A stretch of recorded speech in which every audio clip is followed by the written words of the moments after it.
বুড়িচং উপজেলার সাধারণ মানুষ থেকে শুরু করে বাংলাদেশ জাতীয়তাবাদী দল সকল শ্রেণী পেশার মানুষ মনে করে যারা কেটিএম মিজানুর রহমান চেয়ারম্যানকে নমিনেশন না দেওয়ার বিষয়টি ভুল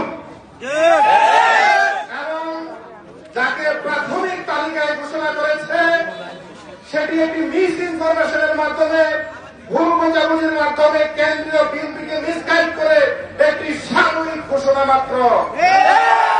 আগামী দিনের চূড়ান্ত নমিনেশনে যদিও আমাদের এই অঞ্চলের সবচেয়ে জনপ্রিয় নেতা জনাব মিজান চেয়ারম্যানকে নমিনেশন দেওয়া না হয় তাহলে আমরা আজকের মতো ওই দিনও ঢাকা চট্টগ্রাম মহাসড়ক অবরোধ করে সর্বোচ্চ আন্দোলন করে ওই নমিনেশন আমরা প্রত্যাখ্যান করব।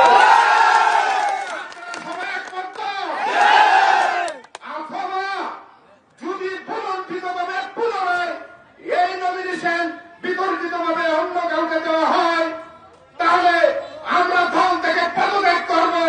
আমি বুড়িচং উপজেলার ছাত্র দলের সভাপতি সাইফুদ্দিন সবুজ সহ যারা কেটিএম মিজানুর রহমান চেয়ারম্যানের সাথে আমাদের কথা হয়েছে যদি আমাদের চেয়ারম্যানকে নমিনেশন না দেওয়া হয়, যদি এই নমিনেশন প্রত্যাহার করে পুনরায় চূড়ান্তভাবে চেয়ারম্যানকে ঘোষণা না দেওয়া হয় তাহলে আমরা 100 না হাজার নেতা কর্মী দল থেকে পদত্যাগ করে জনতার মতামত নিয়ে মিজান চেয়ারম্যানকে নিয়ে আমরা নির্বাচনে অংশগ্রহণ করব।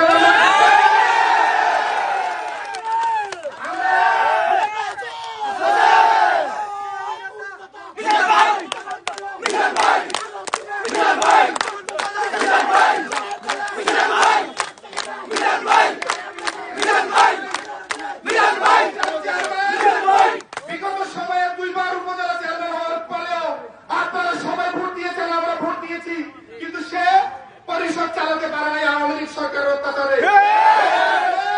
জনগণ চায় সে সংসদে নির্বাচিত হয়ে সংসদে গিয়ে এই কুমিল্লা 5 নির্বাচন এলাকার মানুষের পক্ষে কথা বলে।